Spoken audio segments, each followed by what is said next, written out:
साईं की बात। बच्चे, आज गुरुवार है मेरे बच्चे, तो क्या मेरे आशीर्वाद लेने मंदिर नहीं आओगे मेरे बच्चे? आज मंदिर आ जाना मेरे बच्चे, जरूर आना। तुम्हें आज मैं बहुत एक अलग सा आशीर्वाद देने वाला हूँ, बहुत अद्भुत सा, बहुत प्यारा सा। और जब मंदिर आओगे ना, तो तुम्हें अपनी एक लीला भी दिखाऊंगा। तो मंदिर आना, जरूर आना। आज छोड़ना मत मंदिर आना, चाहे तुम कितने भी व्यस्त हो, कितने भी, लेकिन मंदिर आना मत छोड़ना। आज मंदिर आ ही जाना मेरे बच्चे। और आओ ना तो मेरे आगे ना 9 अगरबत्ती जरूर जलाना। आओगे ना, 9 अगरबत्ती लेके आना और 9 अगरबत्ती जलाना, ठीक है ना? और सुनो, जब तुम किसी से प्यार करते हो ना मेरे बच्चे, उसके लिए झुकना गलत नहीं है मेरे बच्चे। वैसे मैं तुमसे कहता हूं कि झुको मत, लेकिन जहां प्यार हो, जहां खुशी हो, जहां तुम्हारी अहमियत हो, वहां एक बार क्या 1000 बार झुक सकते हो तुम। वहां झुकने में कोई बुराई नहीं मेरे बच्चे, बिल्कुल भी नहीं। जहां प्यार होता है ना, वहां बस प्यार होता है। वहां कोई जिद नहीं होती, वहां कोई अहंकार नहीं होता। वहां तुम और मैं नहीं होते मेरे बच्चे, तुम और मैं शब्द नहीं आते मेरे बच्चे। और जहां अपने होते हैं ना, वहां झुकने में कैसी बुराई मेरे बच्चे। वहां झुकने में तुम्हारी अहमियत नीची हुई या तुम झुक गए, ये कहाँ हुआ मेरे बच्चे? ये तो कहीं आता ही नहीं है। जब अपनों के लिए झुकते हैं, अपने प्यार के लिए झुकते हैं ना, तो वो झुकना नहीं होता मेरे बच्चे, बल्कि ये तो दिखाता है, ये दर्शाता है कि तुम सामने वाले से कितना प्यार करते हो, तुम्हें कितनी अहमियत है उसकी, कितनी तुम्हारे जिंदगी में उसकी कीमत है। ये तुम दर्शाते हो मेरे बच्चे। और सामने वाले को भी अच्छा लगता है मेरे बच्चे कि तुम कम से कम उसके लिए झुक रहे हो, उसके लिए आ रहे हो उसके पास। तो वो भी तुम्हारी कीमत को समझता है, वो भी समझता है कि हाँ, तुम उससे बहुत प्यार करते हो। और ये प्यार को जताने का एक तरीका भी होता है मेरे बच्चे, तो जताया करो। जब भी मौका मिले ना अपने प्यार को जताने का, तो कभी भी पीछे मत हटना, कभी नहीं मेरे बच्चे, कभी नहीं। और सुनो, आज जब तुम मेरे मंदिर आओगे ना, या रास्ते में तुम्हें कहीं भी एक बहुत प्यारा सा बच्चा मिलेगा, बहुत प्यारा सा, जो मेरा ही एक छोटा सा रूप होगा। उसे देख कर ना तुम्हें ऐसा लगेगा कि जैसे मेरे घर में भी ऐसा ही बच्चा हो, बहुत प्यारा सा। मैं जानता हूँ तुम्हारे मन में बहुत इच्छा है कि तुम्हारे घर में भी किलकारी गूंजे, ऐसा ही छोटा सा बच्चा, प्यारा सा बच्चा तुम्हारे घर में हो। तो मैं तुम्हें आशीर्वाद देता हूँ, तुम्हारे घर में भी ऐसे ही किलकारी गूंजेगी मेरे बच्चे। तुम्हें लगता है ना कि छोटा सा बच्चा तुम्हारे घर में हो तो ये करूं, वो करूं, ऐसा करूं, उसके लिए ये लेकर आऊं, ऐसे खिलौने लेकर आऊं, ऐसे कपड़े लेकर आऊं, सोचते हो ना? तो वो सारी इच्छाएं तुम्हारे पूरी करवाऊंगा, सारे शौक तुम्हारे पूरे होंगे, देखना तुम।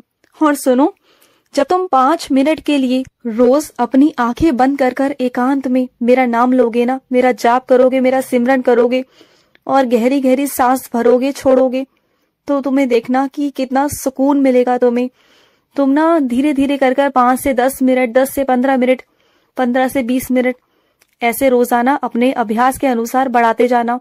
फिर देखना कि तुम्हें कितना अच्छा लगेगा। अभी क्या है ना, तुम्हारा मन चंचल है। अगर अभी तुम 5 मिनट बंद करोगे ना, तो तुम्हें कितनी बार आंखें खोलनी पड़ जाएंगी, तुम्हारा मन चंचल है। लेकिन फिर भी घबराना मत मेरे बच्चे, क्योंकि ना ये अभ्यास होगा तुम्हारा। ये सोचना कि तुम प्रयास कर रहे हो, तुम अभ्यास कर रहे हो, तो घबराना मत। अगर आंखें खुले भी ना तो खुलने देना, तब भी तुम मेरा नाम लेते रहना, कोई बात नहीं। धीरे धीरे सीख जाओगे, सब सीख जाओगे मेरे बच्चे।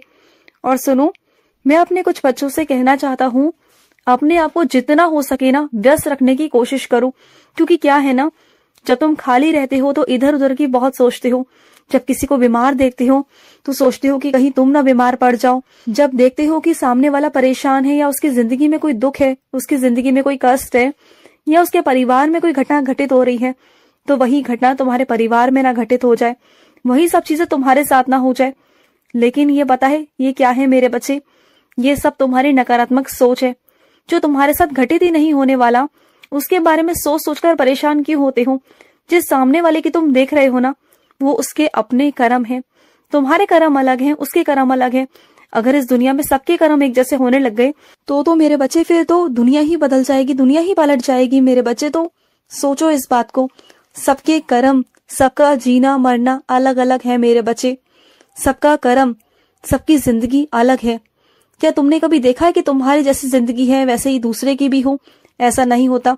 इस दुनिया में जितने भी मेरे बच्चे हैं ना, सबकी जिंदगी अलग अलग है, तो दूसरों की जिंदगियों से अपनी जिंदगी की तुलना करना बंद कर दो। ये तुम्हारी मानसिक बीमारी है मेरे बच्चे, बुरा मत मानना, लेकिन तुम्हें मानसिक बीमारी है और इस बीमारी का दूर करने का एक ही इलाज है कि तुम अपने आप को व्यस्त रखो, मेरा नाम जाप करो। धीरे धीरे जैसे जैसे तुम मुझसे जुड़ते जाओगे ना, तुम्हारे अंदर सकारात्मकता आती जाएगी मेरे बच्चे, और तुम्हें अच्छा महसूस होने लगेगा और तुम इन सब चीजों से ना धीरे धीरे कर बाहर निकलते जाओगे। तुम देखना, बिल्कुल परेशान मत हो। और सुनो, कुछ मेरे बच्चों को ना ऊंची सैंडल पहनना बिल्कुल भी अच्छा नहीं लगता, लेकिन उनके लिए तोहफे में कोई लेकर आ गया है और वो वापस करने की सोच रहे हैं। तो सुनो मेरे बच्चे, तोहफे को वापस नहीं किया जाता। देखो, अगर नहीं पहन पाते हो, तुम्हें नहीं आसानी लगती, नहीं आराम मिलता, तो कोई बात नहीं, लेकिन वापस करना अच्छी बात नहीं है मेरे बच्चे। जिसने भी तुम्हें दी है ना, वो बहुत प्यार से दी है मेरे बच्चे। किसी के तोहफे को वापस नहीं करते मेरे बच्चे, बिल्कुल नहीं करते। और सुनो, तुम्हें अंधेरे से बहुत डर लगता है ना, और रात के समय भी तुम लाइट जलाकर सोते हो। मैं जानता हूँ मेरे बच्चे, तुम अंधेरे से बहुत बहुत डरते हो। तो एक काम करो ना, मेरा कोई लॉकेट, मेरा कोई तस्वीर या मेरी उधी अपने पास लेकर सोया करो। तुम्हें डर नहीं लगेगा, फिर तुम्हें लगेगा कि तुम्हारे बाबा तुम्हारे पास में है और तुम्हें किसी से भी डर नहीं लगेगा, किसी से भी नहीं लगेगा। और सुनो, मैं जानता हूँ कि तुम बहुत परेशानी में हो, बहुत तकलीफ में हो। अपनी बेटी को किसी और के घर भेजना, ये बहुत बड़ी बात है। बेटी को विदा करना अपने दिल पर पत्थर रखने वाली बात है। जिसे तुमने जिंदगी भर पाला पोसा बड़ा किया, अब उसे किसी और को दे दोगे, तो ये बहुत बड़ी बात है मेरे बच्चे। लेकिन ये दुनिया की रीत है मेरे बच्चे, यही परंपरा है। मैं मानता हूँ कि बहुत मुश्किल है, लेकिन आज नहीं कल तो विदा करना होगा ना। बस यही प्रार्थना करो कि तुम्हारी बेटी हमेशा खुश रहे, उस पर मेरा आशीर्वाद बना रहेगा हमेशा। तुम चिंता मत करना, तुम्हारी बेटी हमेशा खुश रहेगी और हमेशा सुखी रहेगी। तुम देखना, बस तुम मेरी प्रार्थना करना, मेरी साइंस का चरित्र पढ़ना मत छोड़ना। तुम्हारी बेटी पर मेरी कृपा रहेगी। और एक काम करना, जब अपनी बेटी का सामान दो ना, तो उसके साथ में मेरी तस्वीर देना उसे, उसकी रक्षा करूंगा मैं, ठीक है ना। और जिसके भी घर में बहू बनकर आ रही है ना बेटियां, तो उसे बेटी की तरह ही रखना मेरे बच्चे। कभी ये मत समझना कि वो तुम्हारी बहू है। अगर तुम ये समझोगे ना कि वो तुम्हारी बेटी है, तो मैं सच कहता हूँ वो तुम्हारा बेटी की तरह ही ध्यान रखेगी मेरे बच्चे। तुम देखना, अगर तुम उसकी सास बनने की कोशिश करोगी तो वो तुम्हारी बहू बनेगी, और अगर तुम उसकी माँ बनने की कोशिश करोगी ना, तो वो तुम्हारी बेटी बन जाएगी मेरे बच्चे। याद करो उस दिनों को जब तुम भी किसी के घर में बहू बनकर आई थी, जब तुम्हारी सास ने भी तुम्हें गले से लगाया था, है ना। और मेरी कई बच्चियां तो ऐसी हैं जिनकी सासों ने उनके साथ बहुत बुरा व्यवहार किया, मैं जानता हूँ मेरे बच्चे। लेकिन तुम तो एक अच्छी सास बनकर रहो ना, तुम एक अच्छी सास बनोगी ना, तो देखना तुम्हें भी अच्छा लगेगा और उसे भी अच्छा लगेगा। उसे भी अपने परिवार की याद नहीं आएगी, बार बार वो अपने मायके नहीं जाएगी, तुम्हारे पास ही रहेगी, तुम्हें ही माँ मानेगी। ऐसा करना जरूर, क्योंकि आजकल ना मेरे बच्चे इसी कारण रिश्ते टूटते हैं मेरे बच्चे। और सुनो, जो तुम्हारी कुल देवी है ना मेरे बच्चे, उसकी पूजा करना मत छोड़ना। मेरे साथ साथ अपनी कुल देवी की पूजा पाठ करना मेरे बच्चे। या फिर तुम्हारे घर में जिस भी ईश्वर को शुरू से माना जाता है परंपरागत तौर पे, रोज उनकी पाठ पूजा किया करो मेरे बच्चे, रोज ही किया करो, वो भी अपने हाथों से। सुन रहे हो ना। और सुनो, आज सोने से पहले ना मुझे गरम गरम दूध दे देना मेरे बच्चे। मुझे तुम्हारे हाथों से गरम दूध पीना है मेरे बच्चे, पिलाओगे ना अपने हाथों से। और सुनो मेरे बच्चे, जो माता के नवरात्रे चल रहे हैं ना, इसमें तुम्हें बहुत सारी चीज़ों का परहेज करना है, जो तुम बहुत सारी चीज़ों का परहेज नहीं कर पाते हो। और अपने ऊपर तो तुम्हें नियंत्रण रखना ही रखना है। और अगर तुम्हारे परिवार में कोई ऐसा है जो नियम कानून तोड़ रहा है, मर्यादा तोड़ रहा है ना, तो उसे समझाओ, उसे बताओ कि उसे ऐसा नहीं करना है। नवरात्रे हैं, माता रुष्ट हो जाएंगी ना, तो बहुत दिक्कत हो जाएगी। तो बात को समझो, ठीक है। और वैसे माता की बहुत कृपा है तुम पर और तुम्हारे पूरे परिवार पर।